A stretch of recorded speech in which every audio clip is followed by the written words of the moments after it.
Tuan Wuliang. Merasakan energi pedang yang menakutkan, Xiao Jian berteriak lagi.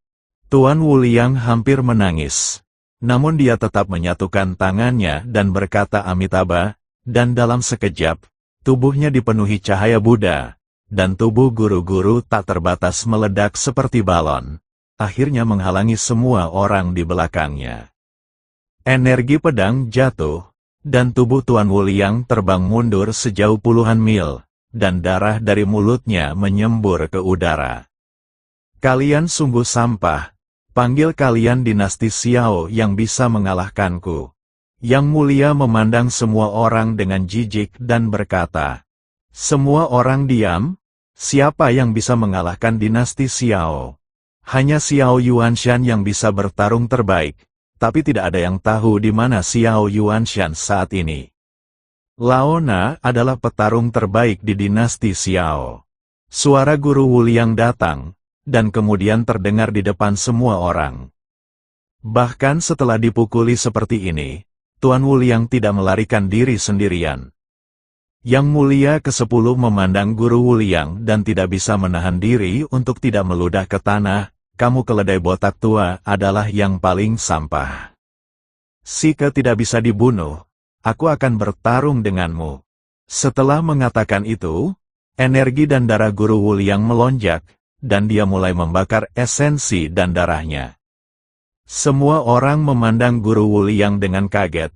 Tampaknya Guru Wuliang benar-benar mencoba yang terbaik. Saat esensi dan darah terbakar, aura di tubuh Guru Wuliang melonjak dengan ganas. Di saat yang sama, cahaya keemasan melonjak dari tubuhnya seperti ombak di lautan. Saya melihat Guru Wuliang melepas untaian manik-manik Buddha dari dadanya dan tiba-tiba melemparkannya ke langit. Gambarlah tanah sebagai penjara. Manik-manik Buddha membengkak tajam, membentuk lingkaran cahaya, dan kemudian dijebak ke arah Yang Mulia Pangeran ke-10, seolah-olah ingin memenjarakan Yang Mulia Pangeran ke-10 di dalamnya. Yang Mulia tampak tenang dan melambaikan telapak tangannya dengan lembut. Lingkaran cahaya langsung hancur, dan pecahan manik-manik Buddha yang tak terhitung jumlahnya jatuh seperti tetesan hujan. Manik-manik yang pecah itu berubah menjadi sinar cahaya keemasan, dan semuanya jatuh ke tubuh Master Wuliang. Saat sinar cahaya keemasan ini jatuh ke tubuh Guru Wuliang, kulit Guru Wuliang berangsur-angsur berubah menjadi keemasan. Manusia seutuhnya seperti manusia emas yang terbuat dari emas. Pangeran kedua, siapakah Tuan yang tak terbatas ini? Yu Wenqiang bertanya dengan kaget ketika dia melihat Guru Wuliang seperti ini. Ada orang yang begitu hebat di dinasti Xiao mereka, tetapi sebagai Perdana Menteri, dia bahkan tidak mengetahuinya. Tuan Wuliang berkata bahwa dia adalah seorang biksu dari Kuil Leiyin, tapi saya tidak tahu di mana Kuil Leiyin berada. Kata Xiao Jian, Kuil Leiyin, Yu Wenqiang tercengang. Sepertinya dia belum pernah mendengar tentang Kuil Leiyin di wilayah dinasti Xiao. Mungkin itu adalah kuil di area lain di alam surgawi.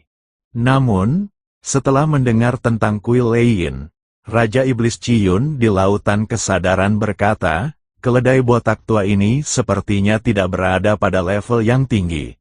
Tapi metode ledakannya bagus. Dia ternyata adalah seorang biksu dari Kuil Leiyin. Apakah para biksu dari Kuil Leiyin juga berpartisipasi dalam perang antara dewa dan iblis di surga dan alam manusia? Senior, apakah kamu tahu Kuil Leiyin? Chen Ping bertanya cepat.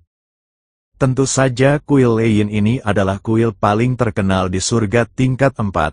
Banyak orang suka pergi ke sana untuk beribadah. Saya juga pernah ke sana dulu. Tapi saya pergi ke sana hanya untuk bersenang-senang. Dan saya tidak memberi penghormatan kepada keledai tua botak itu. Raja Iblis Ciyun menjelaskan, jadi, Tuan yang tak terbatas ini juga orang di surga. Sepertinya dia terjebak di surga dan dunia manusia. Chen Ping hanya bisa menghela nafas. Selama perang antara dewa dan iblis, Saya tidak tahu berapa banyak makhluk abadi dan iblis di surga yang terperangkap di dunia surga dan bumi oleh formasi besar langit dan bumi.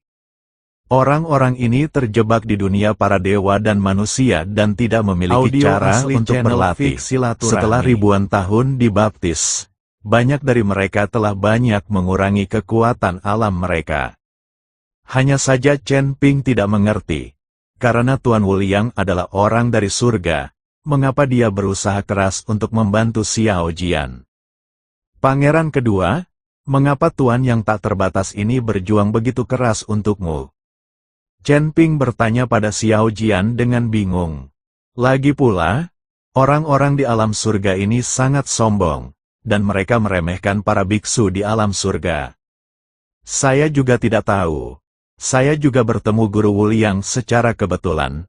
Dia berkata bahwa saya memiliki akar kebijaksanaan dan merupakan reinkarnasi Buddha, dan dia telah bersama saya sejak saat itu.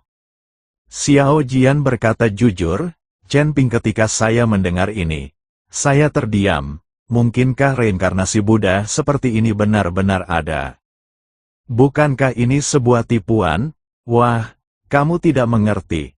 Nenek moyang negeri Buddha ini benar-benar perlu bereinkarnasi untuk berlatih. Satu reinkarnasi bisa bertahan 1000 tahun, dan latihan reinkarnasi tidak membedakan dunia.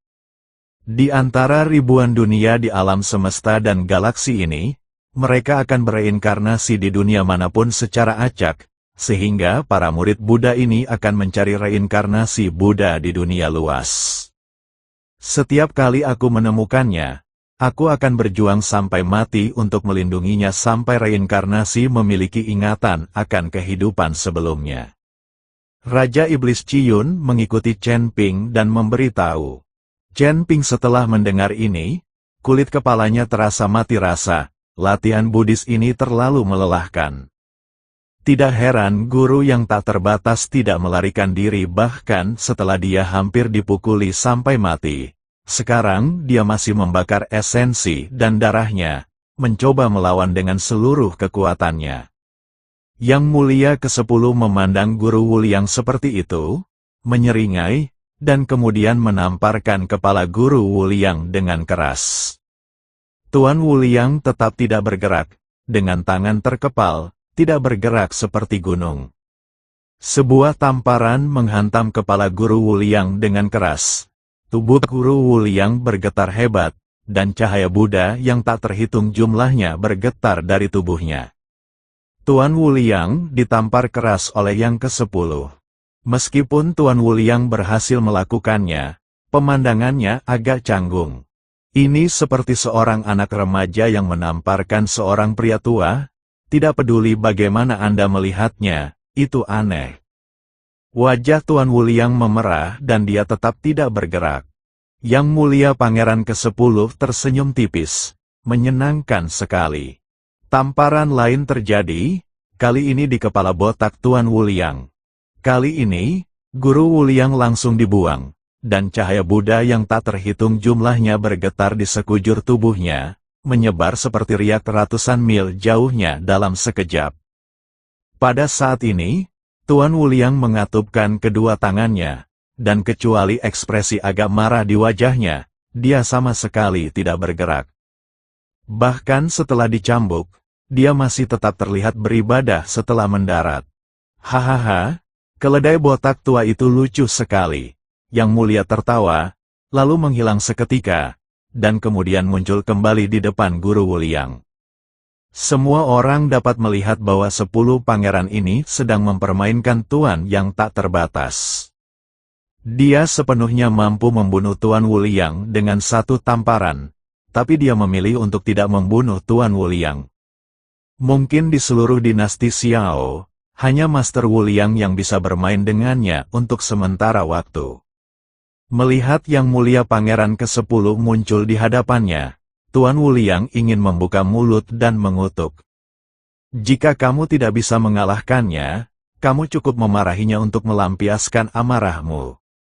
Tapi dia tidak bisa, sekarang dia tidak bisa menghentikan nafas di tubuhnya, jadi dia hanya bisa menahannya. Yang Mulia Pangeran ke-10 memukul kepala botak Tuan Wuliang satu demi satu. Setiap kali Guru Wuliang dicambuk, dia tidak bisa menahan diri untuk mundur selangkah. Setiap kali dia mundur selangkah, cahaya Buddha akan bergetar keluar dari tubuhnya. Setelah ditampar lebih dari 10 kali, kepala Guru Wuliang mulai berdarah, dan cahaya Buddha meredup. Dasar keledai botak, kamu hanya menerima selusin pukulan, dan kamu tidak tahan secepat itu. Yang Mulia Pangeran ke-10 mengejek Guru Wuliang. Cahaya keemasan di tubuh Tuan Wuliang menghilang, darah muncrat dari kepalanya, dan dia menatap tajam ke arah Yang Mulia Pangeran ke-10 di depannya. Bisi kecil, jika aku tidak terjebak selama ribuan tahun dan kehilangan sebagian besar kekuatanku, aku harus mengupas kulitmu dan memukul ototmu. Tuan Wuliang mengutuk dengan marah pada Yang Mulia Pangeran ke-10. Bahkan jika kamu tidak bisa mengalahkanku, kamu masih bisa merasa nyaman dengan beberapa kata makian.